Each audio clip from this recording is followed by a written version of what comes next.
তো hello guys, welcome to my channel. আমার channel নাম হচ্ছে মাই পিজন লাইফ। তো গাইস, আজকে দুটো ব্যাড নিউজ আছে। প্রথম ব্যাড নিউজ হচ্ছে চিকি মরে গেছে। ফিমেল পায়রাটা মরে গেছে চিকি, আর মেল পায়রাটাকে খুঁজে পাচ্ছি না। ও কোথায় গেছে জানি না গাইস, মনে হয় ও মরে গেছে। ওকে আমি পাইনি, ফিমেল পায়রাটাকে পেয়েছি খুঁজে। গাইস গাইস কালকে আমি যখন ছাদে এসেছি তখন দেখছি ফিমেল পায়রাটার শরীরটা একটু খারাপ ছিল। তারপরে আমি মেল পায়রাটা তো জানো তোমার শরীরটা একটু খারাপ ছিল। তারপরে ফিমেল পায়রাটাকে আর মেল পায়রাটাকে দুটোটাকে ছোলা জল খাইয়ে রেখে দিয়েছিলাম। ঠিক এই জায়গাটা রেখেছিলাম, এইখানটায় রেখেছিলাম গাইস। ওই ঘরটা ছিল ওদের এই ঘরটাতে ঢুকিয়ে, ঠিক আছে, ওদের ওই ঘরটাতে ঢুকিয়ে ওদেরকে ওখানটায় রেখে দিয়েছিলাম। তারপরে আমি যখন আসি বিকেলে গাইস, দেখো কী হয়েছে। চিকি এইখানে মরে পড়ে আছে।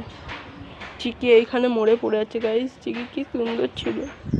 আর চিকুকে গোটা ছাদ খুঁজলাম, কিন্তু চিকুকে আমি খুঁজেই পেলাম না। চিকুকে কোথাও খুঁজে পাইনি, কোথাও না। বাইরে চারিদিকে খুঁজতে যাও, কোথাও চিকুকে খুঁজে পাইনি গাইস। মনে হয় চিকুও মরে গেছে। তো গাইস, আজ থেকে আমার ভিডিওতে আর দুজনাকে দেখতে পাবে না। চিকুকেও দেখতে পাবে না, চিকুকেও দেখতে পাবে না গাইস। চিকি মরে গেছে গাইস। জানো চিকি কি সুন্দর ছিল। আমি এরকম হাত করলাম, চিকি এসে আমার হাতে কি সুন্দর কামড়াতো। গাইস, ও চিকি আমাদেরকে ছেড়ে চলে গেল। এই ওরা 27-28 তারিখ করে এলো আমাদের বাড়ি, আর 9 তারিখে চলে গেল। দুজনে একসাথে এলে একসাথে চলে গেল গাইস। তো গাইস, আমি যখন ওদের কথা ভাবি না তখন কান্না পেয়ে যায় আমার। কিছু করার নেই, এরকম হতেই থাকে। আসবে আবার চলে যাবে।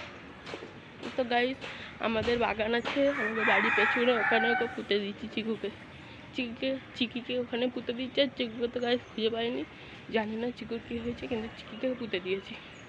আর দেখি যদি চিকুকে পেয়ে যায় না, মরেই গেছে মনে হয় চিকুও। ঠিক আছে গাইস, এবার আসতে তোমরা জায়গা রোজকে খালি দেখতে হবে কি সুন্দর মারপিট করতে পারলো গাইস। তোমরা তো দেখেওছো গাইস। চিকু যাবে কোথাও, তো পাঁচিলে উঠতে পারতো না। ভিডিওতে তো দেখেছো পাঁচিলে উঠতে পারতো না, তাহলে ও গেছে কোথাও। তো গাইস, যেন চিকির আত্মা শান্তি পায়, আর চিকুর আত্মা যেন শান্তি পায়, ওরা যেন উপরে ভালো থাকে। তো বাই গাইস।